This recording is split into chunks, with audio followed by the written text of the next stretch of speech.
అండి అందరికీ hi. Yes, ఈరోజు ఆ, బ్రిటిష్ వాళ్ళు మన బెంగాల్ ఏ విధంగా ఆక్రమించుకున్నారు అనేది మనం నేర్చుకుందాం అనమాట. ఓకే. ఎస్, బెంగాల్ అసలు బెంగాల్కి ఈ బ్రిటిష్ వాళ్ళు ఎవరైతే ఉన్నారో వీళ్ళు ఆక్రమించడానికంటే ముందు ఏ విధమైన హిస్టరీ, అసలు బెంగాల్ ఎవరు పాలించారు, ఎవరి టైంలో ఈ బ్రిటిష్ వాళ్ళు వచ్చారు, ఇవన్నీ చూద్దాం. అలాగే ఈ బెంగాల్ ఆక్రమణ అనేది చాలా ఇంట్రెస్టింగ్గా ఉంటుంది. మనం చరిత్రలో చెప్పుకునేటటువంటి, చూడండి, 146 మందిని ఒక చిన్న గదిలో పెట్టించి బంధించగా కేవలం అక్కడ ఊపిరాడక చనిపోయిన వాళ్ళే, కేవలం అందులో ఈ 146 మందిలో కేవలం 23 మంది మాత్రమే బ్రతికినట్టు మనకి హాల్వెల్ అనే చరిత్రకారుడు ఈ ఘటనకు సంబంధించి రాశారు. ఆ ఘటనే కలకత్తా చీకటి గది ఉదాంతం అని చెప్పేసి చెప్తాం అనమాట. అలాంటి దాని గురించి మనం మాట్లాడుకుంటాం. అలాగే ఇది బెంగాల్ ఆక్రమణలో భాగంగానే ప్లాసీ యుద్ధం అనేది జరుగుతుందండి. ఇది బ్రిటిష్ వాళ్ళు భారతదేశం మీద, అసలు భారతదేశ ఆక్రమణకు పునాది వంటిది అనేది ఈ ప్లాసీ యుద్ధం చెప్తాం. ఈ ప్లాసీ యుద్ధంలో మన భారతీయులైనటువంటి వాళ్ళు, కుట్రదారులు ఎవరైతే బ్రిటిష్ వాళ్ళతో చేతులు కలిపి ఏ విధంగా మన దేశానికి, అప్పుడున్నటువంటి బెంగాల్కి దాన్ని ఏమంటారు, వెన్నుపోటి పొడిచినటువంటి వాళ్ళ గురించి, వాళ్ళు ఎవరు ఏంటి, దాని ఏ విధంగా జరిగింది, వీటన్నిటి గురించి కూడా ఈ వీడియోలో మనం మాట్లాడుకుందాం అనమాట. ఓకేనా. ఎస్, అసలు బెంగాల్కి వచ్చేసరికి చూద్దాం మనం. అసలు బెంగాల్ ఆక్రమణలో భాగంగా చూసుకున్నట్లయితే, సింపుల్గా చెప్పాలంటే, ఈ బెంగాల్లో బ్రిటిష్ వాళ్ళ అధికారం స్థాపించబడింది అని అంటే కారణం రాబర్ట్ క్లైవ్ అని చెప్పేసి అని అంటాం అనమాట. ఎవరు? Robert Clive. ఎవరు ఈ రాబర్ట్ క్లైవ్ అంటే బ్రిటిష్ గవర్నర్ జనరల్. ఇతను ఒక బ్రిటిష్ గవర్నర్ జనరల్ అనమాట. ఇతను ప్లాసీ యుద్ధంలో విజయం సాధించి బెంగాల్ని ఆక్రమించుకోవడం జరుగుతుంది. మనం ముందు ముందు చూస్తాం. అయితే భారతదేశంలో మొట్టమొదటిసారిగా బ్రిటిష్ వారు అధికారాన్ని స్థాపించినటువంటి తొలి రాష్ట్రం ఏది అని అంటే మనకి బెంగాల్ అని చెప్పేసి అంటాం అనమాట. ఓకేనా. ఇదేంటి, కర్ణాటక యుద్ధాలు జరిగినాయి కదా అంటే, కర్ణాటక కంటే కూడా ముందు బెంగాల్నే బ్రిటిష్ వాళ్ళు వశం చేసుకోవడం జరుగుతుంది, వాళ్ళు అధికారాన్ని స్థాపించడం జరుగుతుంది అనమాట. ఓకేనా. సరే, అసలు ముందుగా చూసుకున్నట్లయితే మనకి ఈ బెంగాల్ అనేది, మనం ఎవరు ముందు చూసుకున్నట్లయితే మనకి మొఘలుల పరిపాలన ఉండేది. ఈ మొఘల్ చక్రవర్తుల్లో ఎవరి పరిపాలన ఉండేది? షాజహాన్ పరిపాలించే రోజులు కనుక మనం చూసుకున్నట్లయితే, ఈ షాజహాన్ పరిపాలనా కాలంలోనే మనకి ఈస్ట్ ఇండియా కంపెనీ అని చెప్పేసి ఇది భారతదేశానికి వచ్చింది. ఇప్పుడు 1600 ఆ టైంలో వచ్చింది కదా, మనం చెప్పుకుంటాం. ఐరోపియన్ రాక సమయంలో కూడా మనం మాట్లాడుకున్నాం 1600లో వచ్చిందని చెప్పేసి. అయితే ఈ షాజహాన్ కాలంలో వీళ్ళ కంపెనీ గురించి అంటే ప్రయత్నాలు జరిగినాయి అనమాట. బ్రిటిష్ వీళ్ళు రావడం, రిక్వెస్ట్ చేయడం, మొఘలు వాళ్ళని మెప్పించేలా చేయడం, ఏదో చిన్న చిన్న వర్తక స్థావరాలు, గుడారాలు వేసుకుంటూ ఉండడం, ఈ విధమైనటువంటి ప్రాసెస్ అనేది జరిగింది. ఎవరి కాలంలో? షాజహాన్ కాలంలో. దాని తర్వాత వీళ్ళు ఈ బెంగాల్ అనే ప్రాంతంలో చూసుకున్నట్లయితే, వీళ్ళు వర్తక స్థావరాలు కనుక మనం చూసుకున్నట్లయితే ముఖ్యంగా హుగ్లీ. ఓకేనా. హుగ్లీ అనేది బెంగాల్లోనే ఉంది ఇది. అలాగే కాసిం బజార్ అని చెప్పేసి అని అంటాం, కాసిం బజారు. అలాగే ఇది మెయిన్ బెంగాల్లో ఉన్నటువంటి ప్రముఖ ప్రాంతాలు అనమాట. ఇవి బ్రిటిష్ వారి వర్తక స్థావరాలు అని చెప్పొచ్చు, హుగ్లీ, కాసిం బజారు. అలాగే మనం ఈ ఒరిస్సా ఆ టైప్ దగ్గరలోకి వచ్చినట్లయితే అక్కడ బాలాసోరు అండ్ హరిహరాపురం అని చెప్పేసి ఈ 2 స్థావరాలు కూడా ఉన్నాయి. ఇవి కూడా బ్రిటిష్ వాళ్ళ స్థావరాలు అనమాట. ఈ స్థావరాలు ఈ మొఘలుల్ని మచ్చిక చేసుకొని వీటిని ఏర్పాటు చేసుకోవడం జరిగిందనమాట. ఇంకా మనం కొంచెం ముందుకు వెళ్ళినట్లయితే 1651లో, ఎప్పుడండి? 1651వ సంవత్సరంలో 3000 రూపాయల మొఘల్ చక్రవర్తి షాజహాన్కి చెల్లించి, అంతండి 3000 రూపాయలు ఈ షాజహాన్కి, అంటే ఒక ఏదో పన్ను రూపంలో అట్లా చెల్లించి ఈస్ట్ ఇండియా కంపెనీ వ్యాపారం చేసుకోవడానికి అనుమతి పొందుతారు. ఏ విధంగా? రహదారి పన్ను లేకుండా. అంటే వీళ్ళు ఏదైతే వస్తువులు ఉన్నారో వాటిని ట్రావెల్ చేయడానికి, వాటికి ఇక్కడ పండించినటువంటి వస్తువులు పంపించుకోవడానికి ఈ రహదారి పన్ను లేకుండా వ్యాపారం చేసుకోవడానికి అనుమతి పొందుతారు. అంటే మీకు ఇక్కడ పాయింట్ అర్థం కావాలి. బ్రిటిష్ వాళ్ళు మొట్టమొదటిసారిగా ఈ దాన్ని ఏమంటారు, అనుమతి పొందింది ఎవరి దగ్గర అంటే షాజహాన్ దగ్గర అన్నమాట. ఇప్పుడు 1651లో. ఓకే. ఇతని తర్వాత మనకు వచ్చేసరికి ఔరంగజేబ్ అని చెప్పేసి అని ఉంటారు. ఔరంగజేబు. ఇతని దగ్గర ఏంటంటే, అంటే ఒక్కొక్క రాజు దగ్గర ఒక్కొక్క రకమైనటువంటి అనుమతులు పొందుతారనమాట. ఇతని దగ్గర ఔరంగజేబు దగ్గరకొచ్చేసరికి మనకి 1672లో షైస్తా ఖాన్ అనే బెంగాల్ గవర్నరు వీరికి దిగుమతి పన్ను విధించడం జరుగుతుంది. ఎవరికి?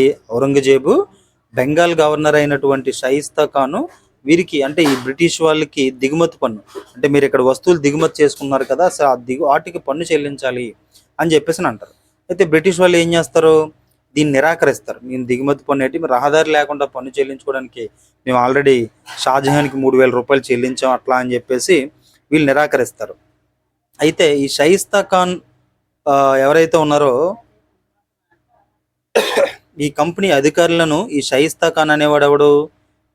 మన ఔరంగజేబు దగ్గర ఉన్నటువంటి ప్రతినిధి అనమాట. ఈ షైస్తా ఖాన్ కంపెనీ అధికారులను నిర్బంధించేస్తాడు. దీనికి వ్యతిరేకంగా ఆంగ్లేయులు బెంగాల్లో విధ్వంసం సృష్టిస్తారనమాట. అంటే మాకు అవకాశం కల్పించి ఇప్పుడు ఇలా ఉన్నారు అని చెప్పేసి వాళ్ళ మీద తిరగబడడం జరుగుతారు. ఈ చర్యలను ఔరంగజేబు, అప్పుడు మరి రాజు అంటే మామూలుగా ఉండదు కదా, ఔరంగజేబు ఏంటంటే ఇంక వీళ్ళకి వ్యతిరేకంగా వెళ్ళేలా కాదు, ఏది వ్యాపారం చేసుకోవడానికి వచ్చి మళ్ళీ ఇంక మా మీద ఎలా అంటారు అని చెప్పేసి వీడు కంప్లీట్గా రివర్స్ అయిపోతారు. ఎవడు? ఔరంగజేబు అనేవాడు ఈ వ్యాపారాల మీద కఠిన చర్యలు అయితే చేపడతాడనమాట. దీంతో మళ్ళీ బ్రిటిష్ వారు ఎలా అయితే కష్టం మనం ఇక్కడ వ్యాపారం చేసుకోవాలంటే అణిగిమణిగా అట్లా ఉండాలి అని చెప్పేసి వాళ్ళు మన ఔరంగజేబుని క్షమాపణలు అడిగి ఒక సంధి చేసుకుంటారు. సంధి చేసుకొని ఆ రాజుని కొంచెం మెప్పించుకొని ఒక దాన్ని ఏమంటారు, ఫోర్ట్ విలియం కోట అని చెప్పేసి ఒక కోటను కడతాడు. ఇది కూడా ఇంపార్టెంట్. మనకు 1700 ఆ సమయంలో చూడండి, బెంగాల్ నథింగ్ బట్ కలకత్తా. ఇక్కడ ఫోర్ట్ విలియం కోట అనే దాన్ని కట్టడం జరుగుతుంది అనమాట. ఇక్కడ ఇంపార్టెంట్ పాయింట్ ఏంటంటే, ఫోర్ట్ విలియం కోట ఎక్కడ ఉంది అని అడుగుతారు. కలకత్తాలో ఉంది. దీన్ని ఎప్పుడు స్థాపించారు అంటే 1700లో స్థాపించారు. ఓకే, కలకత్తాలో కట్టినటువంటి కోట ఏంటి అని చెప్పేసి కూడా మనకి మ్యాచింగ్స్ అట్లా కూడా ఇవ్వచ్చు. సో ఇది ఫోర్ట్ విలియం కోట అని చెప్పేసి మనం అర్థం చేసుకోవాలన్నమాట. ఓకే, దీని తర్వాత వచ్చినటువంటి ఔరంగజేబు తర్వాత కూడా మొఘల్ చక్రవర్తులు ఏంటంటే, ఈ ఔరంగజేబు వరకు కూడా మొఘలుల యొక్క సామ్రాజ్యం అనేది అమోఘంగా విరజిల్లిందని చెప్పొచ్చు. మొఘల్ తర్వాత వచ్చినటువంటి రాజులంతా కూడా కొంత అసమర్థులు కావడంతో ఇక్కడ ఒక రకమైనటువంటి రాజకీయ అనిశ్చిత అనేది ఏర్పడింది. సో దీంతో ఏంటంటే మనకు ఔరంగజేబు ఇప్పుడు 1707లో అంతే 1707లో ఔరంగజేబు చనిపోతాడు.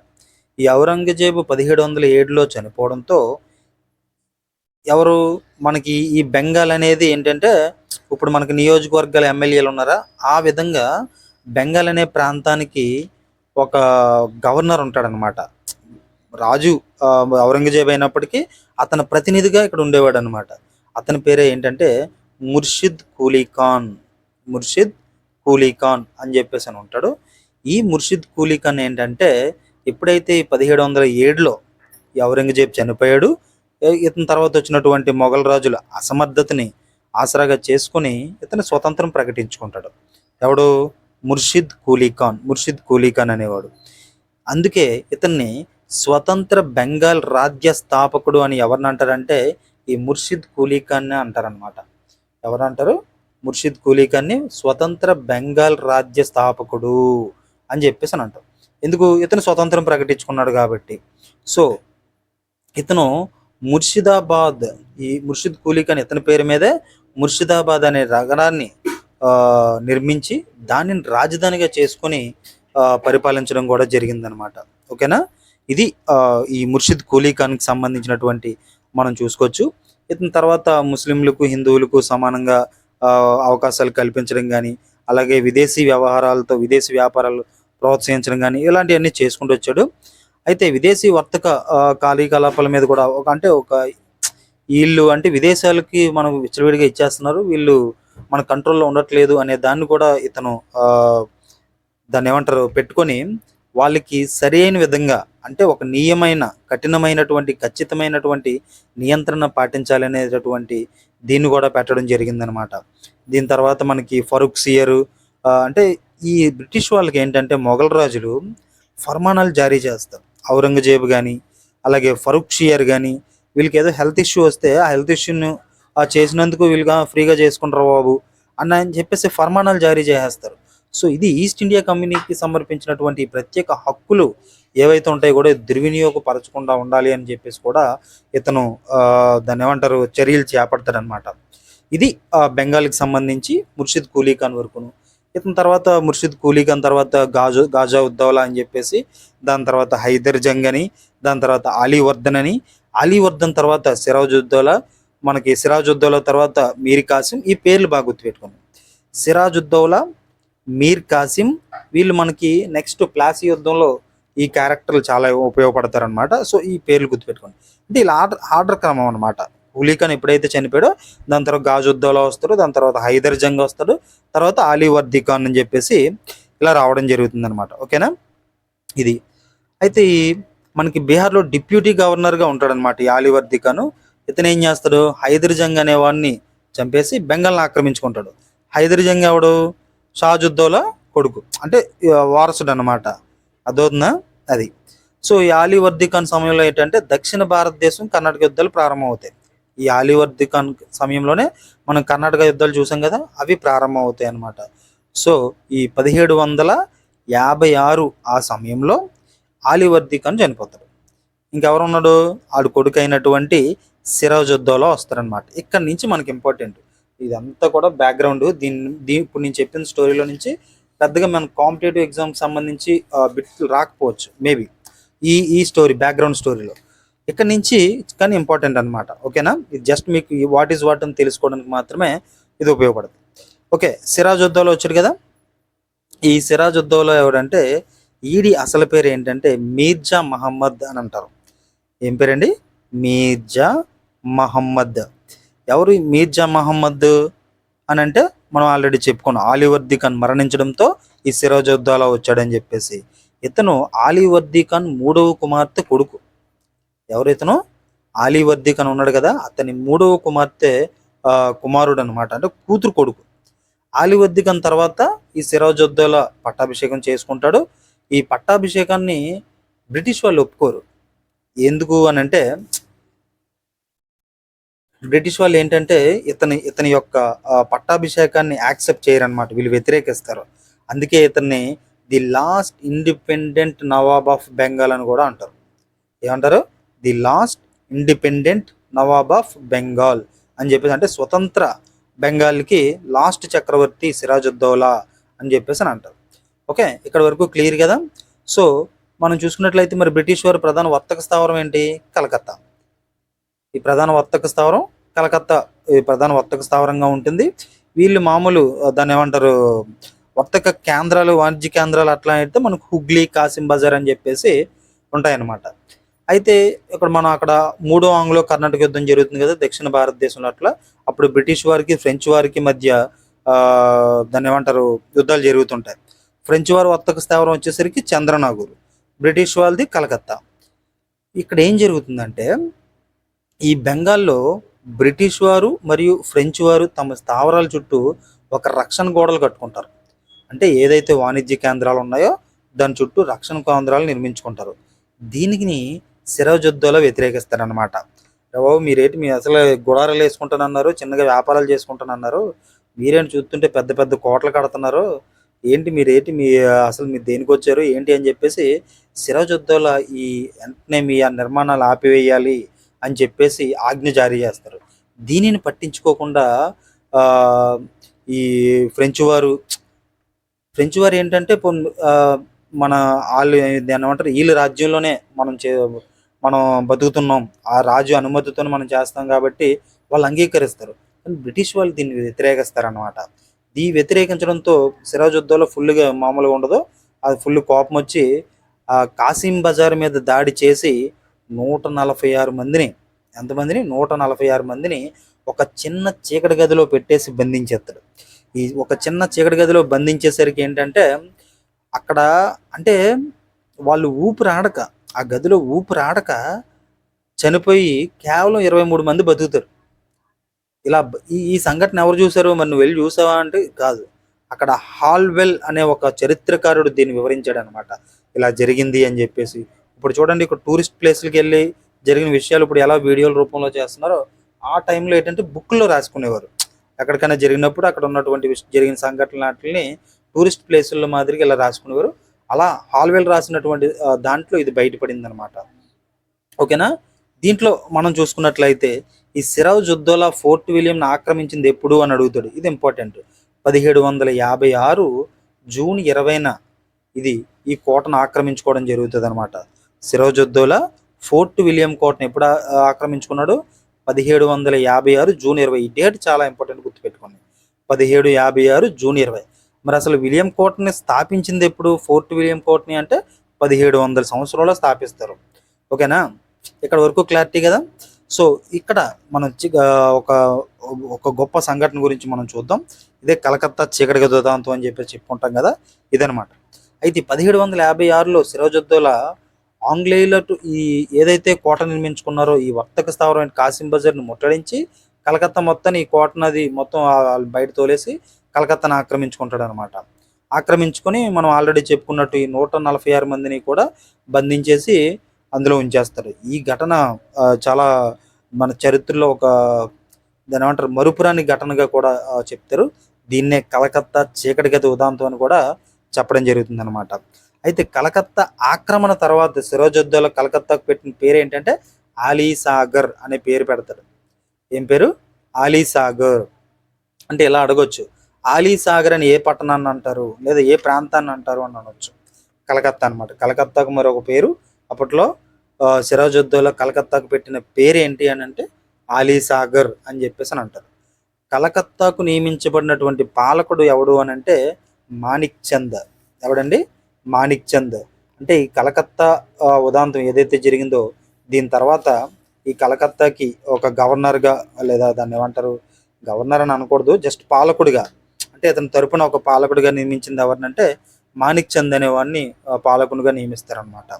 ఇది అప్పుడు బ్రిటిష్ సేనని ఏం చేస్తారంటే, ఎవడు మన రాబర్ట్ క్లైవ్ అని చెప్పుకున్నాం కదా, ఈ రాబర్ట్ క్లైవ్ ఆంగ్లేయుల తరపున వచ్చి ఈ మాణిక్ చంద్ అనేవాడికి, బ్రిటిష్ వాళ్ళు చాలా తెలివైన వాళ్ళు కదా, ఈ మాణిక్ చంద్ అనేవాడికి ఏం చేస్తారంటే లంచం ఇస్తాడు, బహుమానాలు ఇస్తాడు.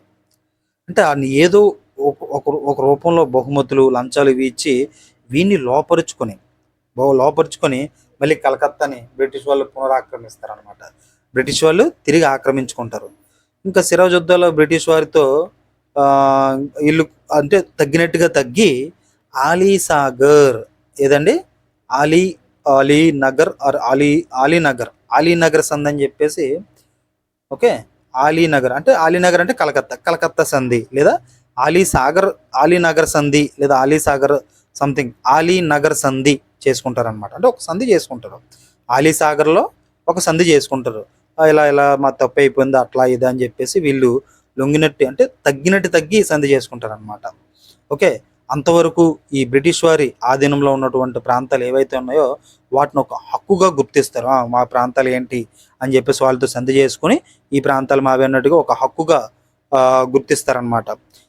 ఆలీసాగర్ సంధిని బ్రిటిష్ వాళ్ళలో ఉన్నటువంటి ఈ రాబర్ట్ క్లైవ్ అనేవాడు ఏం చేస్తాడంటే ఉల్లంఘించి ఏం చేస్తారు తెలుసా, ఫ్రెంచ్ వర్తక స్థావరమైనటువంటి చంద్రనాగూర్ని మళ్ళీ ఈ బ్రిటిష్ వాళ్ళకి వీళ్ళకి మన కర్ణాటక యుద్ధాలు జరిగినప్పుడు చెప్పుకున్నాం కదా, వాళ్ళకి వీళ్ళకి ఏదో ఇష్యూస్ వచ్చి ఈ చంద్రనాగూర్ మీద దాడి చేస్తాడు. దాడి చేసి ఈ చంద్రనాగూర్ని పూర్తిగా ఆక్రమించేసుకుంటారు. ఎవరు? బ్రిటిష్ వాళ్ళు అంటే ఎవడు వెళ్ళాడు ఇక్కడికి? మన రాబర్ట్ క్లైవ్ వెళ్ళి దీన్ని ముట్టడించడం జరుగుతుంది అనమాట. ఈ ముట్టడిలో ఓడిపోయినటువంటి ఫ్రెంచ్ వారికి సిరాజుద్దౌలా ఆశ్రయం కల్పిస్తాడు. అక్కడ వస్తుందండి అసలైనటువంటి ఇది. ఈ ఫ్రెంచ్ వారు ఎవరైతే చంద్రనాగూర్ని బ్రిటిష్ వాళ్ళు ఆక్రమించుకున్నారో, రాబర్ట్ క్లైవ్ వెళ్ళి దాడి చేశాడో వాళ్ళని ఈ సిరాజుద్దౌలా దగ్గరికి వస్తారు. ఈ సిరాజుద్దౌలా వీరికి ఆశ్రయం కల్పిస్తారు. అప్పుడు అక్కడ కలకత్తా కింగ్ ఈయన, సరే పోనీ వచ్చారులే అని చెప్పేసి ఆశ్రయం కల్పిస్తారనమాట. ఇది రాబర్ట్ క్లైవ్కి కోపాన్ని కలిగించేలా చేస్తుంది. బ్రిటిష్ రాబర్ట్ క్లైవ్కి ఇదేంటి మా శత్రువుకి ఎలా ఆశ్రయం కల్పిస్తారో అని చెప్పేసి అని ఉంటుంది. సో ఇక్కడ వరకు ఇది అనమాట. నెక్స్ట్ అసలు ఈ ఆశ్రయం కల్పించిన తర్వాత ఈ రాబర్ట్ క్లైవ్కి సిరాజుద్దౌలాకి ఏ విధమైనటువంటి ఘర్షణ జరిగింది ఏంటి అనేది మనం నెక్స్ట్ క్లాస్లో చూద్దాం. చాలా ఇంట్రెస్టింగ్గా ఉంటుంది.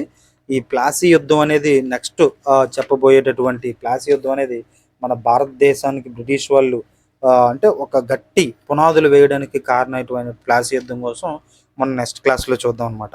ఇలా మీకు ఈ 20 మినిట్స్ అట్లానే బాగుందా, లేకపోతే ఇంకా లాంగ్ వీడియోస్ చేయాలనేది కూడా ఎవరైనా వింటున్న వాళ్ళు నచ్చిన వాళ్ళు చెప్పండి.